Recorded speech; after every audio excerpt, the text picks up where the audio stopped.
And that is a pretty good map for Stargate play, if I do say so myself, to Biscuit. It is actually very much so. Seeing quite a bit, so here we go. Alright, welcome to Ohana. This is in fact the very map that I saw the successful 2 Stargate play versus Naniwa. Crank pulled that off very well indeed. Let's see if San decides to do it, considering it is essentially his strategy. He is spawned to the northwest in the blue trunks versus his opponent, who is currently at 1 game in this best of 3 series. It is Liquid Hero in the red. He's an exciting man, is he not? Yes. He's so excited you were just rendered speechless. Oh, did you already do San? I thought you were still going to do San. I did San. I did San kind of in a roundabout way. It just seemed like San was going to be unusual by inviting us to the game. I felt that I had to be unusual in introducing him. Okie dokie. So, seemed like a plan. Is it going to be the double Stargate switch Will it be? Or is it going to be opening up with the Stargate? Definitely we see this very often on this map. Yeah, I've also seen some really awkward stuff in PvP on this map. Like, both open with Stargate, and then it becomes Phoenix v Phoenix. Yes, I recall something like that, actually. Yeah. I believe you have been involved in such situations before. It's very near in my short-term memory. It is, yes. So, both going for a 13 gate. Hero will be taking a look if there's any proxy gates going on whatsoever in his main base. There isn't. Nope. And San chooses to thank for that honor. Says, no thank you. I'll just take the risk and I'll get my extra 10 minerals. Indeed, why not? Might as well grab that without question. And in the meantime, we have the gas coming down. Double gas coming down for Hero very early on, though. This is a significant difference. I think the colors, are they correct? Oh yeah, they are correct. Okay, it's actually San who checked for proxy gates, not Hero. Sorry about that. It's been a long, hard day.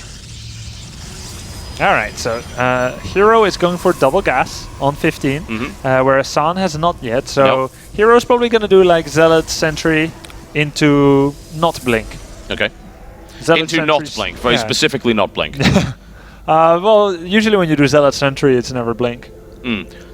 As it's a case of, I think there's a difference between not having Blink and building specifically into not Blink. The absence of Blink versus a deliberate absence of Blink. I can't tell if you're joking or not. I'm kind of joking and I'm kind of not joking. Because if you were to deliberately omit Blink from your build in a way that a build would otherwise expect to have Blink, then that would be a deliberate absence of Blink. Versus the just standard no Blink. So you do like the 7 Stalker Rush and you have a Twilight, but you don't get Blink. But you don't get Blink, exactly. It catches your opponent unawares. And then I hope lose. I never meet you in StarCraft. Yeah, you would have no idea how to deal illogical. with it. Absolutely, it's like the button masher with fighting games. It's the same problem. It's the best players can't beat terrible players because they don't act the way they're supposed to. Maybe that's why Dustin Browder's so good as any pro. Yeah, I heard he's Grandmaster in all 3 races actually. Cool. So. San is, well, he's going for that second gateway. He's making his sentry now, and he's getting his second gas quite late. And how many units does he have? He's on Zealot, Sentry.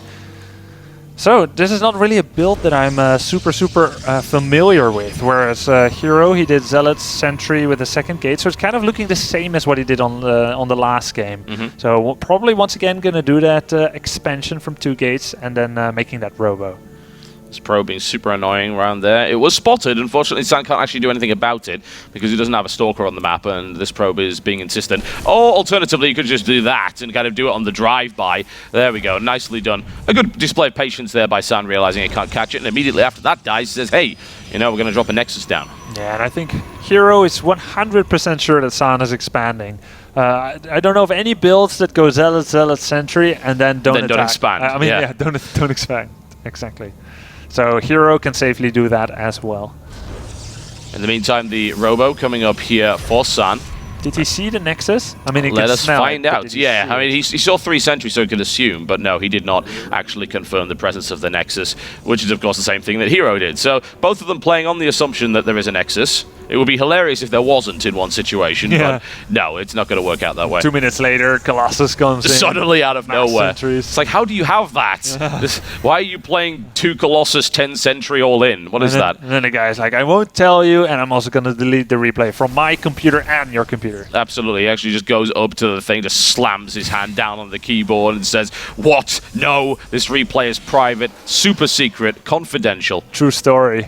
Has it happened before in your experience? It might have. Really? If it has happened, I don't remember. Oh, yes, the whole excellent memory wipe that happens after the whole thing. Exactly. It's a crucial part, really. I've heard that actually the Kesper teams have their own little Men in Black group that goes around with this little flashy thing. It's like you forget what that build is. I'm sure they do. I'm sure they do. It wouldn't surprise me. I heard those Kesper teams can be sneaky. All right. So they're both on like 3-gate robo. They're both on 2 bases. Big question's going to be, are they going to... Hello. Yeah, okay, no questions asked. There comes Stargate number 1, and I'm sure Stargate number 2 will follow very, well, very the pylon's right there. There is Stargate number 2. There we go. It is the classic San build in this matchup. Okie dokie. Will he live long enough to make it work? It's gonna be funny to see. Hero needs to either make a Robo Bay or a War Prism, and then the prophecy of the 2 Stargates that could never win will become true. Indeed. We will see. We will see if for once you finally get to see this build actually work. Yeah. That would be pretty cool. But there's the Robo Bay going down here. Immortal production is continuing. Pro production also continuing. Hero's just going to head all the way up there. What is his patrol path? He's going to see the extra gases, so that means either it's that double Stargate play, which we know, or it's going to be like Colossus as well. Could be that. He has his gases earlier than Hero has his own, so if Hero assumes that all things should be equal, he's gonna say, hey, double Stargate, what are you doing? What is this nonsense? Hero suddenly turns into this pseudo-Italian plumber. I suppose that's a career path after he's too old for StarCraft 2. No, it's the pizza name, you know? Well, what's he gonna find? He sees one, and he may very well see the second. This is busy mode. Alright, so he knows about it now, does he not? Double Phoenixes. So there comes Hero with the War Prism. And did he cancel the Robo Bay? Yeah, and he's going Twilight. So he's going to try to do pressure with the War Prism. That's a smart decision. He's going to fly all the way around the map where the Phoenixes won't find it. He's going to drop 4 zealots and then warp in some more. It forces the Phoenixes to go home, and it will, it will buy Hero some time. Is it enough time, though? I don't know, because... Good question. This is a good strategy. There's how many Phoenixes out on the map already? 6. It's ridiculous how quick Stalkers, so they can actually win. Yeah, they very much can. I have actually seen a situation where that has occurred, and the Phoenixes are already in. They get some information. They don't really grab much as of yet. Another Stalker warp in here, and San's actually taking significant damage on these Phoenixes already, but he does get the information he needs. The Warp Prism, we're going to keep an eye on the minimap. It is just trundling up the side here. There's nothing ready to intercept it. There's no defense there whatsoever, and of course, if San is does he have a pylon for warping? He does. If he does a big round of warp in here, then this could get, and he's just warped in. This is where things start to get really messy in the mineral line. Oh. Yeah, I think he has to go home with the Phoenixes. With a warp in of that size? Oh, I don't know, actually. Somehow he manages to warp in yet more units. I guess the warp in at the front can't have been that big, and now San goes to work on that mineral line. Picking up all the sentries so there can be no force fields to hold out this attack. Force field should be dominating the fight now. Oh, Immortals are airborne. This is really, really nice here from San. Is it going to be enough? He is right in there and doing as much damage as he can. Another lift comes in, and the Immortal is not contributing much to the fight. A wave of reinforcements comes in. If you could believe it, I think that most of that stuff is actually being cleaned up in the main base. San has been able to do this, and this is looking really good right now. Hero's supply is plummeting, and the Colossus is now in play, but the Phoenixes are ready to engage, and they're going to be able to start picking away at that Colossi shield.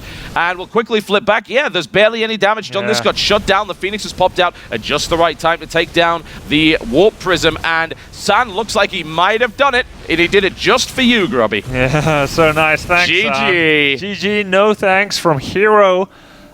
Score goes 1-1 as we see the strategy working. Very nicely done there by San, picking up all those sentries so he can be sure to move up the ramp without getting cut off. And Hero, he was all over the place. It was a nice idea to do a warp in with the Prism there, but unable to make it work enough. And then he was on like Blink, which didn't play a role at all. No. He just got one Colossus out after the fact. And it just got picked to pieces by the Phoenixes as tends to happen. Yeah, it was a good response by Hero, but it wasn't quite good enough. And I was actually surprised because I saw the warp in at the front. I thought, oh, San has just expended his entire warp in. I have a feeling San had this inkling that this is the way that this is countered, and he probably knew well. An observer must have gone to my base by now, so he's thinking, okay, I'm gonna save some warp in so that I can actually deal with this. Phoenix is popping out at the right time really helped because they forced that Warp Prism to undeploy, try to escape. It was shot down by Phoenixes, and that worked out pretty well for him. We're just setting up the next map right now, which is going to